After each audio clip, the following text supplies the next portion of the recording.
Buenos días. Bueno, vamos a arrancar ahora con lo que tiene que ver con el metabolismo de aminoácidos, particularmente creación de proteínas, pero no estamos acostumbrados a conversar sobre el metabolismo que les ocurre a los aminoácidos cuando ingresan al torrente sanguíneo a los diferentes tipos de tejidos.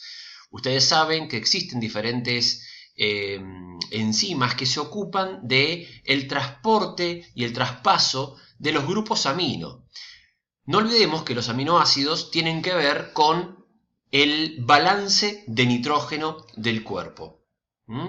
Entonces, dicho esto, voy a mostrarles la primera diapositiva, que esto ya lo vieron el año pasado cuando hablaban de balance nitrogenado. Recordarán que nosotros debemos estar en un balance equilibrado entre el ingreso y el egreso, pero tengamos en cuenta que hay momentos biológicos donde existen mayor utilización de nitrógeno por aumento de la masa muscular, como puede ser el crecimiento, o en el embarazo, por aumento del tamaño del feto, el desarrollo y el crecimiento, y también puede ser que haya un balance negativo en tanto exista una patología que tenga un aumento del consumo y por lo tanto haya desgaste y, por ejemplo, ante la caquexia en el cáncer, la desnutrición, entre otras cuestiones a tener en cuenta.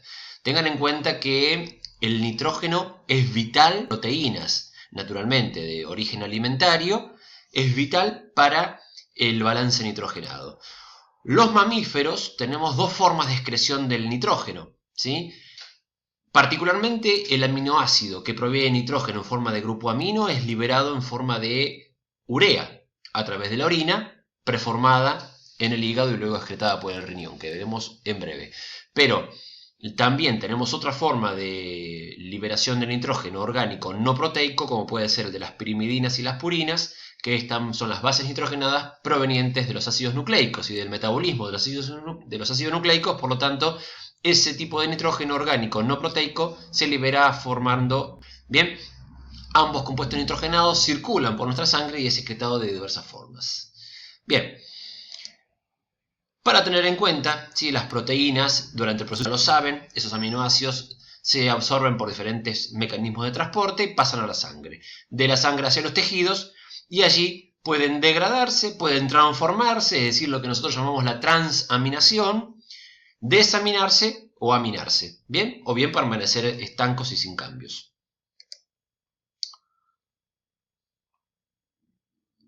Todo lo que nosotros incorporamos, sea de origen intestinal, o por la síntesis o resíntesis provenientes en el hepatocito, o por la degradación de proteínas a nivel catabólico, por ejemplo, luego de un ejercicio extenuante, va a ser a la cantidad de aminoácidos total que es definido metabólicamente como el pool de aminoácidos, ¿sí?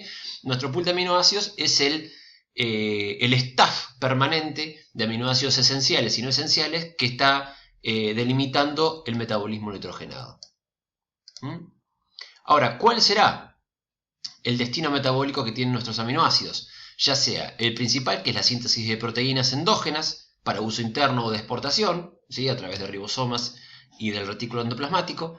La producción de energía, naturalmente en una cuestión secundaria, en tanto que lo primero es la síntesis proteica, porque la producción de energía a través de aminoácidos está reservada solo, ¿se acuerdan?, en procesos como la gluconeogénesis o procesos secundarios. Los primarios están dados por la degradación de hidratos de carbono y secundariamente de grasas. Y finalmente la generación de compuestos también no proteicos, como pueden ser los ácidos nucleicos. Bien. Tengamos en cuenta que hay dos lugares, particularmente este grupo amino que es quitado de los aminoácidos a nivel hepático produce amoníaco. Bien, simplemente la diferencia es un grupo hidrógeno, ¿sí? Que en altas concentraciones el grupo amoníaco, ¿sí?, es tóxico. Tóxico significa que va a molestar en cierto momento en el hepatocito y por lo tanto debe ser detoxificado. Ustedes recordarán que el hígado tiene función detoxificadora por excelencia o detoxificante y por lo tanto el metabolito que se genera a partir de la detoxificación del amoníaco proveniente de los aminoácidos es la urea. La urea es producida en el hígado por una reacción altamente, digamos, endergónica con gasto energético y que es liberada, ¿sí?, a través de la orina. ¿Qué es la transaminación? Para tener en cuenta es la transferencia de un grupo amino de un aminoácido a un cetoácido, es decir, un esqueleto carbonado que tiene características ácidas, como las que habíamos visto cuando hablábamos de los grupos de la biosíntesis de ácidos grasos, ¿sí? Un aminoácido, Les decía, acá lo que vemos justamente en esta reacción es la base conjugada con su ácido débil y su base conjugada con la base fuerte, es lo mismo, ¿bien? Son reacciones reversibles. Las transaminaciones se dan en el hepatocito. Ustedes verán que cuando hacen un análisis de sangre se miden diferentes enzimas como la TGP. Bueno, esa es una de las enzimas que transfieren al piruvato y al glutamato diferentes grupos aminos para ir justamente manejando el tema del pool de aminoácidos. Una cosa interesante, vitamina B6.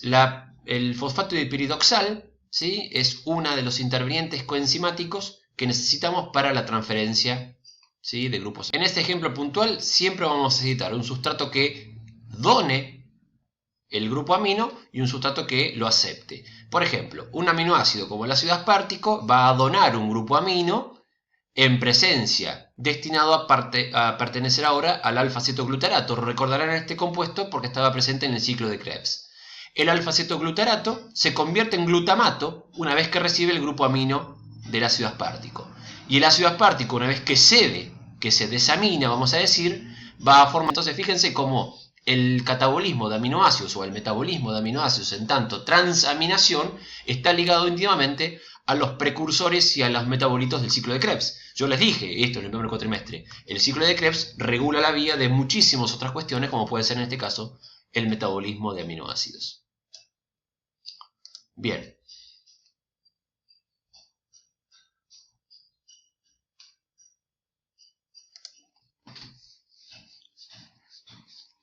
A ver.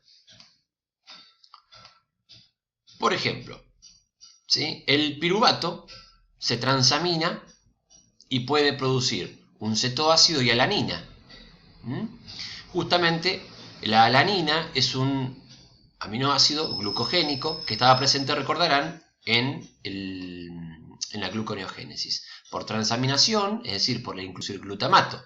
Ese glutamato se convertirá entonces en un alfa-cetoglutarato y por adición de más amoníaco buscaremos la generación de glutamina, otro aminoácido, o bien la generación de urea de acuerdo a las necesidades fisiológicas.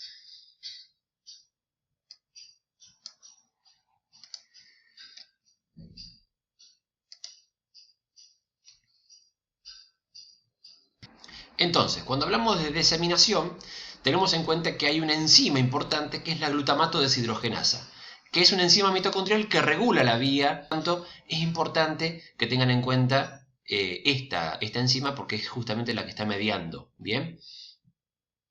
Glutamina y glutamato son dos aminoácidos, o ácido glutámico, es lo mismo, son dos aminoácidos que están en presencia y que sus balances van a determinar si se desamina o si se amina alguna otra cuestión. Fíjense, cuando hablamos de desaminación oxidativa, vamos a hacer referencia a que se está generando un compuesto, ¿sí?, que va a ser reducido, como puede ser, les decía, el glutamato va a ser oxidado produciendo NADPH y amoníaco libre.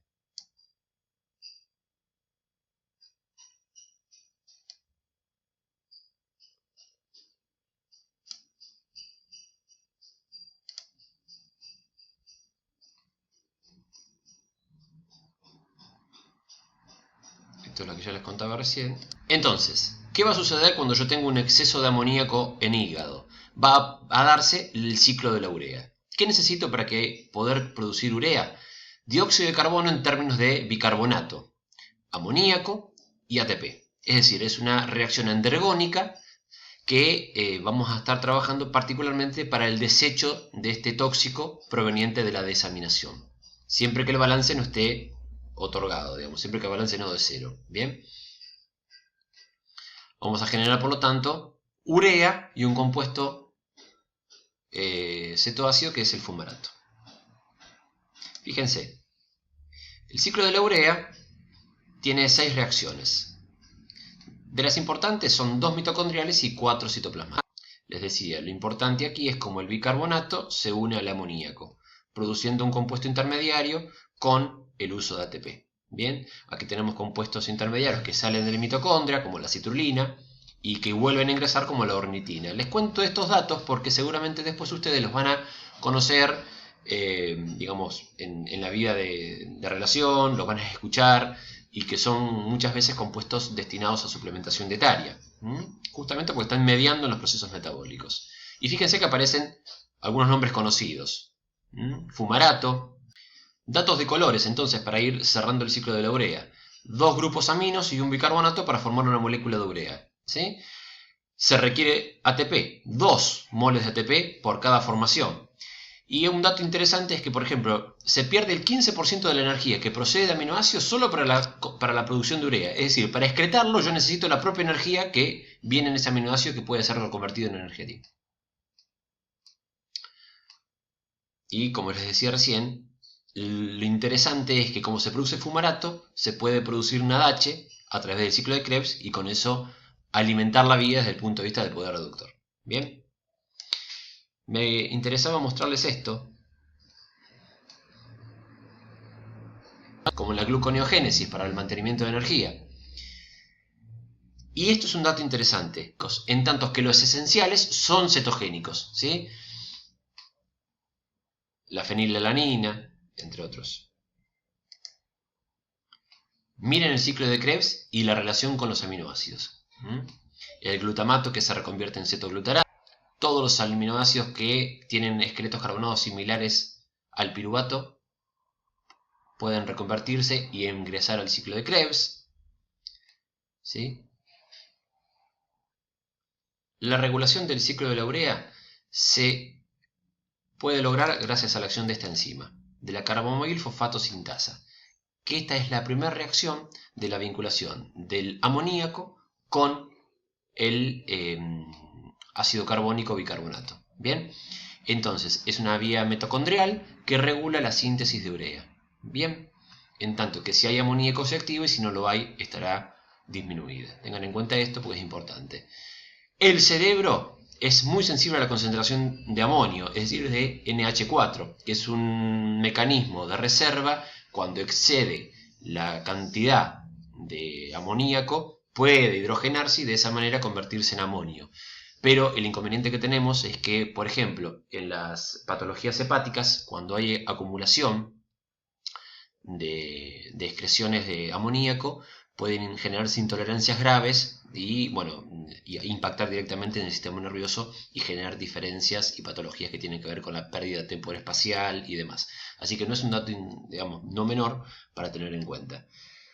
Bueno, les dejo con esto, ¿sí? Fíjense cómo transportamos desde los tejidos al hígado y del hígado a la sangre los diferentes aminoácidos. Bien, el glutamato que se convierte en glutamina con utilización de ATP, la glutamina que puede ingresar al hígado, nuevamente convertirse en glutamato y formar urea, y que desde el músculo, con la utilización de los aminoácidos, podemos convertirnos en piruvato y alanina, y la alanina volver a ser urea en el hígado. Este es un poco el cierre del ciclo.